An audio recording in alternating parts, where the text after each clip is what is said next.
And the spot I got put in, I'll say this. Losing to Tito is terrible. Tito sucks. Tito's one of the worst guys I've ever faced. And he beat me. So now all of a sudden you got to have a hard conversation with yourself. If you're going, look, you want to go out and disparage a guy that just beat you, you better be man enough to admit what's that say about you. So it's a really tough spot to go out there and have a match like that. I never spoke on the Tito fight because there was no reason to. If Tito's retiring, I don't believe that retirement's going to stick, but he's saying for now that it is. If he's going to retire, why speak on it? Why come? If there's no rematch, if there's nothing out there, give him his moment, take your moment of defeat, no matter how bad it hurt, and move on. There was just nothing to do with it. But I'm looking at Tito and going, listen, Tito, this is a weird deal, and you caught one position. You're a really tough guy to lose to because you're terrible. So I either got to be a man, Joel, and go, and see, we see fighters do this all the time. Outside of George St. Pierre in our sport, outside of Lennox Lewis in boxing, I can't think of anybody that's left on top. Everybody leaves the same way, which is on a loss, right? Eventually, you just can't do it anymore.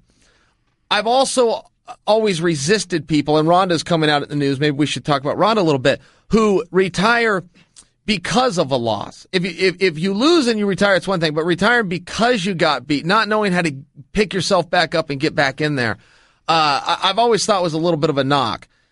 In my situation, I either got to have that hard talk or I got to wait a second. I haven't done this in 3 years. I haven't done this at this weight class but 3 times. This is part of the process. I got to go through the process. And so in exchange, I was at the gym on Monday. I get beat on Saturday. I'm in the gym on Monday. I got to chalk this up to part of the process. Now, whether that turns out and I'm right, that I got a lot more to offer than what I was able to show, or time's passed you by, you've got to pick one of those schools of thought. For Ronda, Joel, I thought, if she's going to say, listen, I sat on the shelf a little bit, I had a hard time with the Holly loss, I got to jump back out there, and this is all part of it. This is as much part of it as getting up in the morning and running, as doing my sparring sessions in the afternoon. Going out there and having a live moment is part of it. If she says that and she's at the gym on Monday, then it's real. It is part of it. But if you go and sit on the shelf for 3 months and then go back into a training camp, it's not part of it. So it gets you into a bit of a tough spot. And I'm in it right now where I'm looking around going, I could feel Tito. I could feel him and go, man, there's nothing happening here. I went for a choke that wasn't there, but I thought he didn't have enough. Even though the choke wasn't there, I didn't think he had enough resistance in him to survive it. Next thing I know, he's on top. I'm stuck on bottom in a position I put myself in. And it's a tough spot. So, that's what happened in the fight. Fair contest. He won fair and square. I'm not trying to run that back. I'm just sharing with you that when an athlete runs into a tough spot, you can either turn and run, or you can get in the gym and work harder than you did before and try to reverse it. But those are your choices, and you got to live with that result. And at the end of the day, there's a lot of people that get their hand raised that won contests, but they didn't know how to fight. They didn't know what the fight was, man. It's not just about the punching and kicking. It's about dealing with those emotions, dealing with those tough spots, and no matter what, you move forward. You move forward. And it's such an important part of life. Joel, some of our heroes from wrestling, you and I talk about them privately. We don't need to use any names. But some of our heroes, man, it did not end up well for them. They've got their Olympic gold medals. Some of them have had to sell them on eBay. They're on a couch somewhere. They don't have a job. They don't have any resume because they're stuck back in that world. Or some of them got silver medals, and they're so deflated by that defeat, they were never able to move forward. And guys like you and I are looking and going, wait a minute, you're a hero. You made it to the Olympic Games. You made it to the finals. You brought home a medal for the country. Something almost most people listening to this not only don't have Olympic medals, they don't even know anybody that has Olympic medals. It's a really rare thing. It's like, no, you're great. You're really great. But boy, if you're going to get stuck in that trap of the result of one night, life isn't going to be great for you. And these aren't real people problems. You got a country at war. You got people dying. You got people in the hospital. You've got some really tough things going on. If you can't deal with an athletic contest that you were privileged to do that didn't go your way, you're not a real fighter.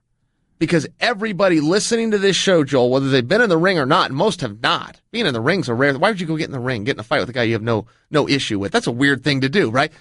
If you can't deal with that, How are you going to deal with the struggles of making rent and feeding your family and getting braces for your kid, or whatever struggles that people have? How are you going to deal with those real life fights if you can't shake off an athletic contest outcome? Come on, man. You know, let me speak on that in a couple different points. First off, I remember, you talk about the depression that you have as somebody real close to you, Randy, Matt, Evan. It's hard to get wrapped up, emotionally wrapped up, go to one of these events, and then it doesn't turn out the way you want it to. This was my 24th or 25th time, and I actually, 23 of them are a UFC event, but this one, we talked about it. This felt real close to a UFC event, and the fact that you guys sold out the Forum was amazing. But I can only go off of what I saw as your bro. Now, when Randy lost to Chuck the second time, I said, bro, I don't want to see any more of that. I don't need to see any more of that. Now, a year later, I'm talking him back into coming fighting the Giant, but that was a different cat. He owned that guy in the gym. But to speak on you for a second, I can only, had you been beat to hell and gone in that fight, me and you are having a different conversation when we talk. I'm gonna wrap my arms around you and I'm gonna say, man, I don't know about this. I don't know. I watched you where you were a year ago. I watched you where you were two and a half weeks ago, and I don't have enough to go off of. I don't have enough to go off of. But to speak on the depression, and it's just an athletic event, lad's just sitting there ready to start balling, and I said, young man, if you can't handle what's going on right there, you can't ever compete in your life, because losing is a part of it.